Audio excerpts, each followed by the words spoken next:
everyone, my name is Chloe. I am losing weight and talking about it on the internet. Welcome. This video is going to be a little bit heavy, so I'm going to have to issue some trigger warnings. I am going to do that twice. First of all at the beginning, and then later on when I'm about to start talking about the majority of the themes that some people might find upsetting. If you are triggered by talk of eating disorders, anxiety, depression, child neglect or PTSD, this video might not be for you. And if you are triggered by talk of eating disorders, the time to click out is now. So thank you so much for clicking on this video. I really appreciate it. I'll see you on Sunday and I love you very much. Bye bye. For the rest of you, you can stick around for a little bit and I'll tell you when it's about to start getting into like the other heavy stuff, and then you can leave if you need to. But you don't even have to stay at all if you don't want to, that's fine with me. When I started this channel, I was in a completely different mindset about a lot of things, and one of those things was whether or not I was going to share specific numbers and kind of before and after photos as well, because I was in a mindset that they were harmful, or that they could be harmful to some people, particularly people who are struggling with eating disorders or are impressionable to things like body weight statistics and before and after photos. Or, you know, there are some people who generally do find them offensive, particularly those in the fat acceptance movement and the health in every size movement. And I completely understand their viewpoint on that. I do get it. And later on, we're going to talk about the effect that the Tumblr kind of thinspiration community had on me in my late teen years, because it was not a good effect. And while we talk about that, I will explain why I understand the viewpoint of people who do believe that before and after photos and body stats are harmful to people, because I actually do understand that on a personal level.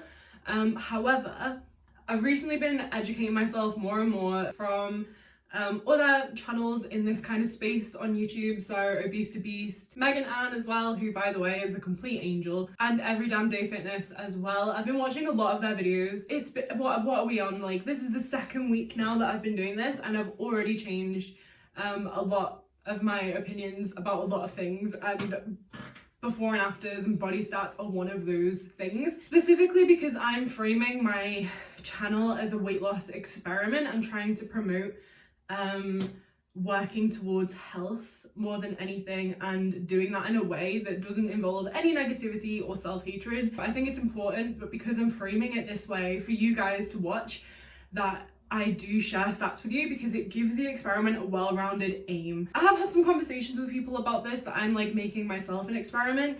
That's not what it is. I'm kind of trying to prove that like you don't need to diet, and that dieting itself isn't sustainable. You need to make like a whole holistic lifestyle change. I'm calling it an experiment because like, isn't every venture into weight loss kind of an experiment to see if you can commit to it, what works for you and all of that kind of thing? The hope is that when it works for me, because I really do believe that it will, the only thing, like the only variable that could change that is my commitment. But I'm hoping that when it works for me, it will like inspire people to believe that not only can they lose weight, but they can do it in a way that doesn't involve any negativity, and they can like learn to love themselves in the process. That is the point of the anti-diet experiment. For this experiment to have a well-rounded aim, you guys are going to need to know how much weight I have to lose. And I'm gonna tell you. You already kind of know because I've probably put it in the title. I don't know if I've decided if I'm going to do that yet. I am so nervous. So I do kind of have some stigma still around my own weight, and I will work on that, and I probably have put it in the title because I'm trying to make changes about the way that I think about myself as a fat person and other fat people. So that's it, guys. I weigh 375 pounds. I was 376 last week when this started, basically. Bear in mind I am 5'11", so I hold my weight differently to someone who is shorter than me would. I probably don't look like I weigh nearly 400 pounds. I might do. You know, that's for you to decide. I'm very much putting myself and my body up for debate here, and I understand that, but I will ask you to just be kind to myself and to others. Now I'm going to tell you how I got here. So 375 pounds is a lot. My lowest weight as an adult, I guess, I'm classing adult as like 18 plus. My lowest weight as an adult was 165 pounds. My height and my frame, that is ideal. Another thing, there's so many disclaimers in this video, but the thing is, when you're talking about weight loss, you really have to like cover all the bases, because I don't want to make anyone feel as though they are invalid. I think actually a lot of people think that if you are this size, something bad has to have happened to you, and that is just not the case. There's so many reasons why people are obese, and trauma is one of the many possible reasons, and it is definitely the reason for mine. There are health causes, there are mental health causes, it can be like lack of education, it can be different financial status. There are so many things that go into what humans put into their body. However you got here, and the point is that you are now making changes to work towards health, which is a really cool thing and good for you. We're at the point now, guys, where if you are triggered by talk of child neglect, depression, anxiety, or PTSD, it is time for you to leave us. So thank you very much for hanging out. It was really cool to spend some time with you. Click out of the video now. I will see you on Sunday, and I love you very much. Bye bye. I wrote out like a huge script, and I was going to tell you guys like the whole story. However, at the moment there are 3 people in my life that know the whole story. 3 of my best friends, and like some family members don't even know the whole story yet. So I just don't think I'm ready to like fully go there yet. I think I would have to have some conversations with some people involved in the story before I put it online, out of courtesy. Even though it is fully my story to tell, every survivor of any kind of abuse, the story is theirs and they own it. And I could tell it if I wanted to, I just don't think I do yet. So I'm not gonna tell you the whole story. I'm just gonna tell you the bare minimum that's relevant to my weight gain. So yeah, I had a 6-page script. We're not gonna do that today. Maybe another time, if it ever becomes relevant again, but I don't know that it will. To understand how I got to where I am, you would need to know that I was a victim of child neglect. So just to cover a couple bases that I know that people would probably have questions about. First of all, it's going to come up in the future as well. Like if I talk about family, I do still have some really good family. I have a dad who is the best person in the world. He's always treated me like a princess. The situation just wasn't visible to him, so he wasn't able to do anything about it. So if I ever talk about like my dad in the future, we have a great relationship. I wasn't in the foster care system. I was never physically abused. I am in a position now where I can be considered recovered, and I actually do consider myself recovered. It's been 11 years since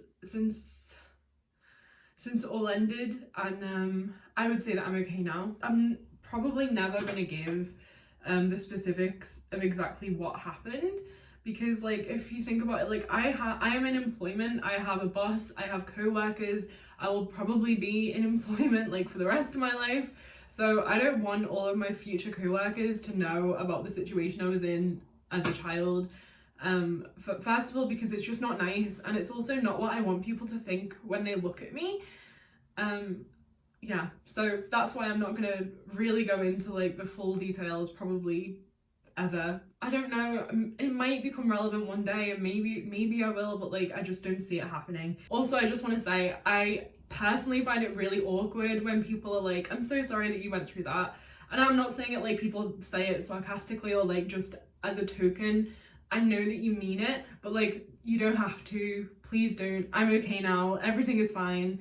And like you couldn't possibly understand unless you've been through it, so I don't want you to like try to. It's okay. I'm only telling you because it's relevant to this story, which is relevant to the whole reason that I'm on YouTube, so that's why we're talking about it. But like you don't have to say that you're sorry, you don't have to say that like you understand or anything. You don't have to do that. Everything is good, okay? So let's talk about food in my childhood. The first 7 years of my life, I don't think we all actually do have to go back to 0, but let's for the sake of it. I was in a loving family home. I had everything I could possibly need, and that included regular, normal meals. When I say normal, I mean like normal for my family, which was like cereal or toast, and then a sandwich at lunch, and then a home-cooked meal at night. And we didn't really snack or anything. It was just like that. It was just that. I didn't snack, at least. I wasn't really given snacks. I was just a healthy kid at a healthy weight. And then when I was 7, I was put in the care of someone who I should not have been in the care of. And that was where things started to get a little bit rocky. So the trouble we're gonna have with this is like, I actually don't remember a lot of what was happening from that time. So things might be a bit foggy. There was a partner around of that person who was pretty good at taking care of me. So I'm sure that I ate like pretty normally, but it's important to note that both them and the person whose care I was put into, both of them were obese. So my diet adjusted to theirs really, which wasn't great. And then the person who was the partner eventually left, and then it was just me and a sibling, and then the sibling left, and then it was just me. The person who was supposed to be taking care of me, they didn't cook, they didn't go food shopping.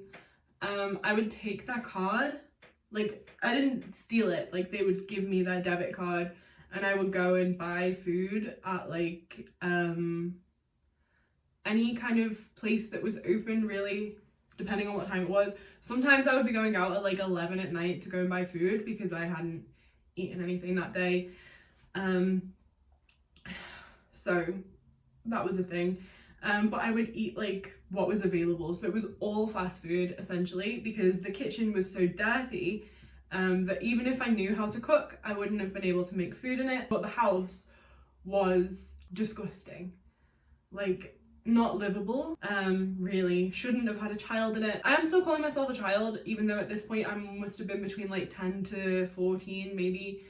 But like, that is still a child. I wouldn't want to think of a 10 to 14-year-old in that situation. Basically, I ate when I could, and I would eat everything that I got hold of because there wasn't going to be breakfast, let's put it that way. I also wasn't going to school much at all. I think I had like less than 30% attendance. I think one year it was like 13%. But at school I would get free school meals, so I would have food then. I wish that I could be more specific, but I just don't remember. A lot of it is grey and fuzzy, but basically, because I was eating so irregularly and everything I was eating was so like high calorie, so high fat, so high sodium, my body would just retain all of it. By the time I was placed back with my dad, I was overweight already and I was 14. The priority when I was placed back with my dad was school, because I hadn't been in school for such a long time. That year was the year that I was supposed to start my GCSEs, which is like the qualification that you need in the UK to get into higher education and any kind of employment really.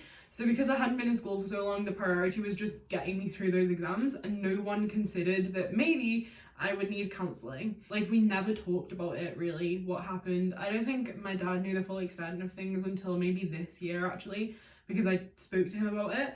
And that's partially on me, because at like 14 I didn't talk to my dad about it. I didn't talk to anyone really in my family about what had happened. I think I was very much in denial for a really long time about how bad the situation had been. So yeah, nobody really knew, and nobody thought that I would need any kind of like emotional support. They just were like, you need to be in school every single day and you need to do a lot of extra catching up, so that's what you're going to do. Luckily, even after not being in school properly for like 4 years probably, I did pass every exam with mostly like A's and B's too, which is pretty cool for a kid that was not in school for 4 years. And then I went on to sixth form, which is where the problems kind of really started. So sixth form in the UK is year 12, year 13, and you are 16, 17, 18, depending on when your birthday is. So my birthday's in August, so I was 16 and 17. I think if you're in the US, that's junior and senior year, maybe, of high school. Anyway, that's where you get your A-levels, and that's what you need to go on to university. In the 2 years that I had been with my dad and my stepmom at home, and I had been doing my GCSEs, I was eating like their diet again. They were a little bit overweight, but they weren't obese, and they definitely were more watchful of what me and my little brothers and sisters ate than what they did. I didn't really eat breakfast because I was a teenager. Like, I didn't do what I was told to do, so I would eat lunch and dinner, which was usually like something home cooked, like pasta, lasagna, curry, those things. I think when I got back to my dad and my stepmom, I was maybe, I want to say 240 pounds at 14. And then by the time I was 17, I was like 210. 210 maybe. Just from eating a more balanced diet with like regular meals. Didn't really get sweets or fizzy drinks or anything like that. We just had like juice, maybe some crisps and biscuits every now and then, but it was not like, snacking was not like an everyday thing in our house. Anyway, that was my relationship with food for those years. Then I turned 16 and I had been on Tumblr. Here we go, Tumblr.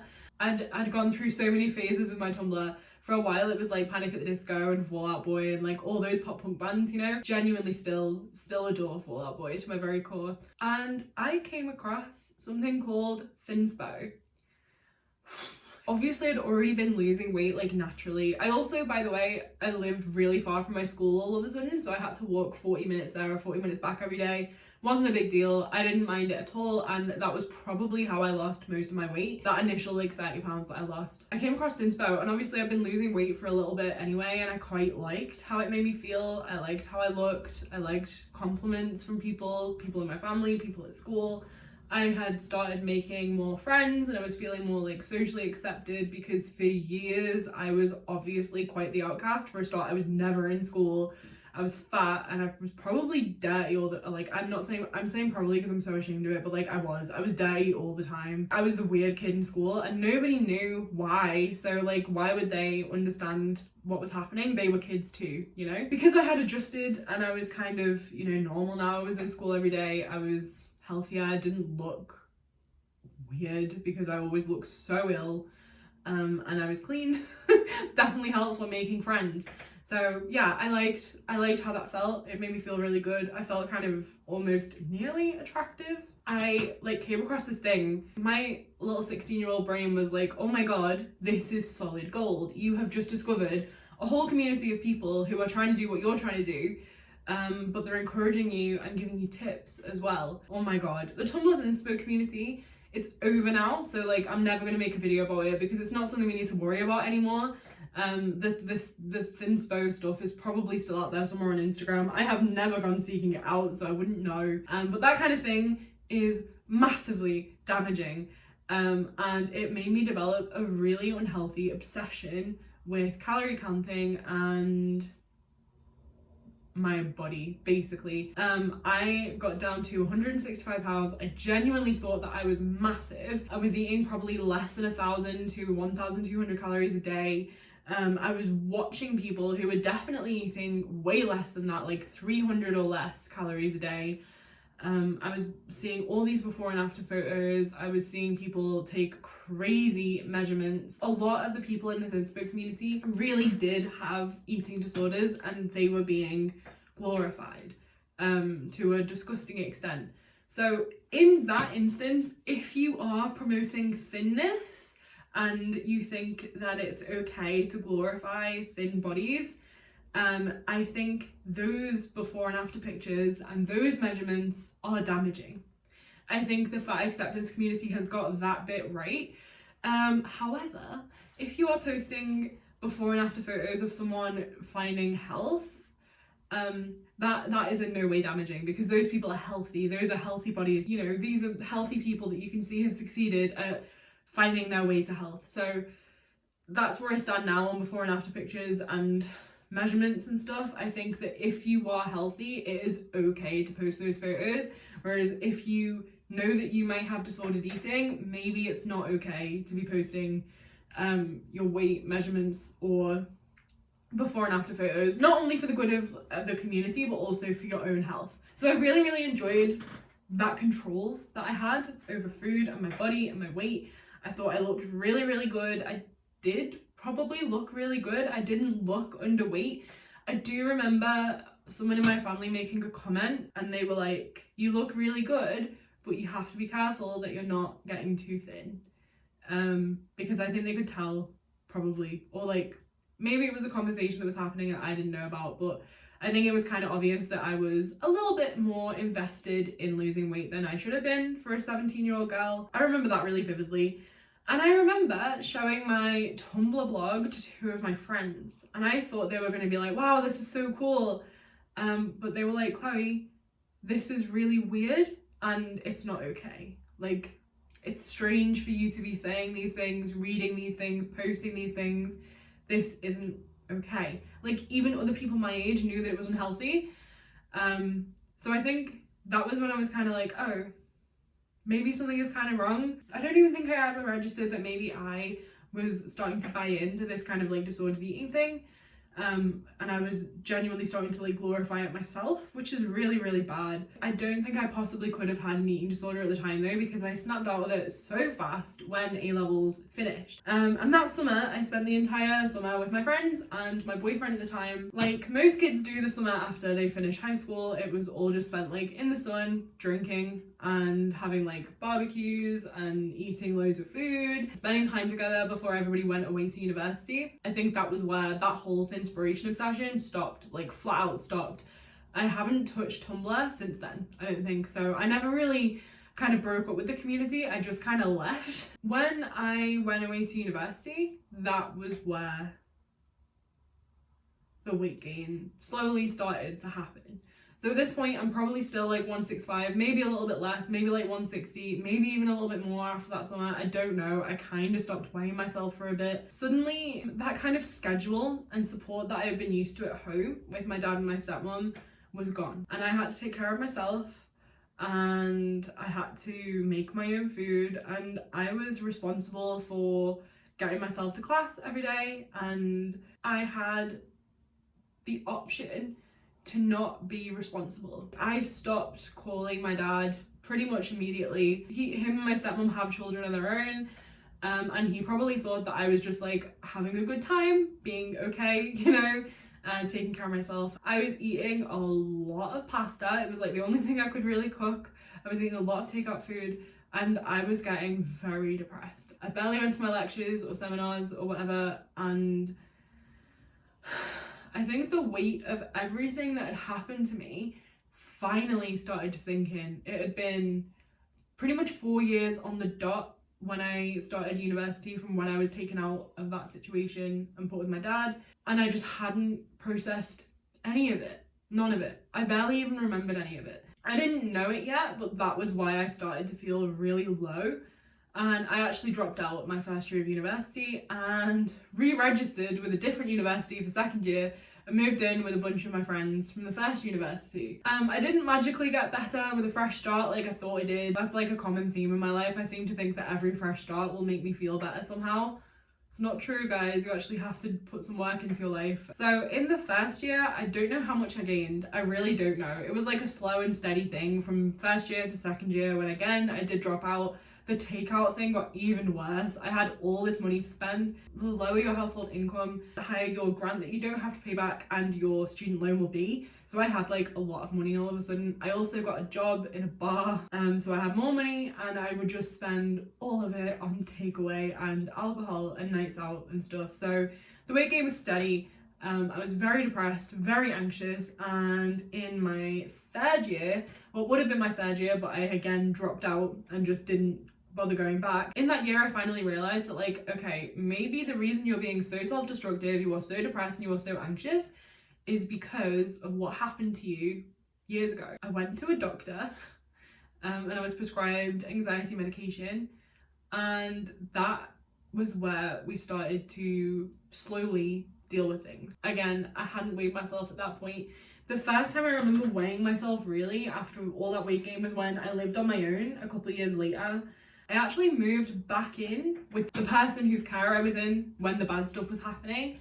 That was a fatal error, obviously, but like I didn't realize really that they were to blame for what had happened. I was still in a lot of denial.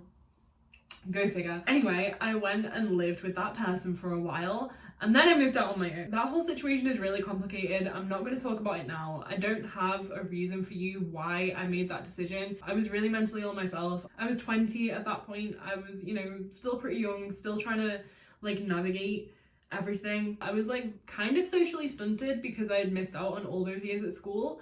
So I was just trying my best. I got a really cool job that I loved and I had for like 3 years, and I moved out on my own. I live in Liverpool, I always have, and I lived in the city centre for a while in my own place, and I remember getting scales, and I think in 2016, the end of 2016, I was 255 pounds. So that's like a 125-pound weight gain since then. In between then and now, other than me getting more depressed, more anxious, and working through everything that happened, I've had a lot of counselling, I've had a lot of therapy, I have been on all kinds of different medications, and as of June this year, I think, I am recovered. Like, I'm fine. Finally, I am fine. Food, in one way or another, either in like hyper control of what I was putting in my body, and then the other extreme of like eating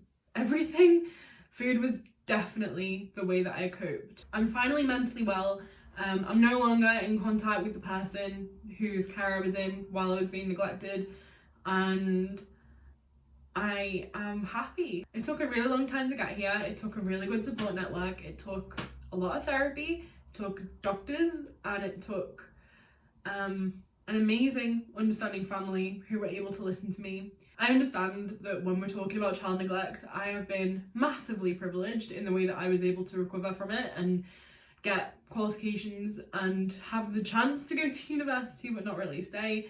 A lot of people who come from my situation, that is not the case. They end up in the care system, and I can't even imagine what that's like. To be able to recover from something like that in 10 years sounds like a lot. It's actually really not.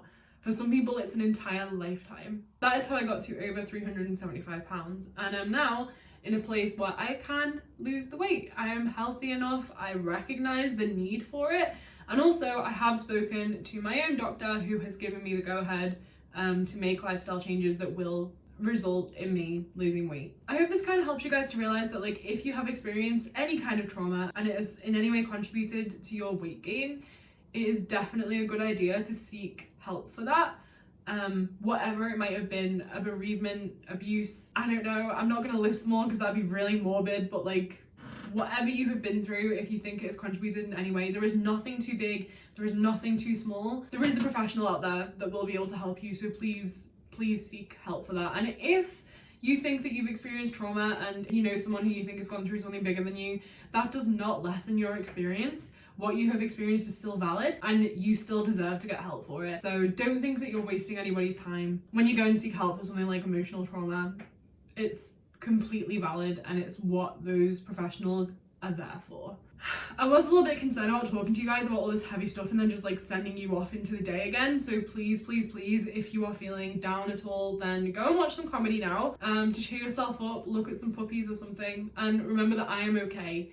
And I'm sorry if this has kind of made you think about anything in your life that may resemble something similar. I'm actually going to link a bunch of support websites down in the description, so if you think that you may have been a victim of child neglect, you know someone who may be a victim of child neglect, or you have been in any way affected by anything we've spoken about today, there will be a bunch of resources in the description that you can go and use and look at. Okay then everyone, thank you so much for watching this video. I really appreciate it. I know it was a little bit heavier than usual, but luckily we'll probably never have to do this again, which is cool. We got it out the way early. Please subscribe and turn on the notification bell to be notified the next time I upload a video. The next video will be on Sunday, and it will be this week's results with a little bit of commentary about how things are going, or like things happening in the world of weight loss online. I haven't really decided what Sunday's video is going to be about yet. Like the video if you found it helpful or informative or interesting or entertaining, any of the above, and also leave a comment down below.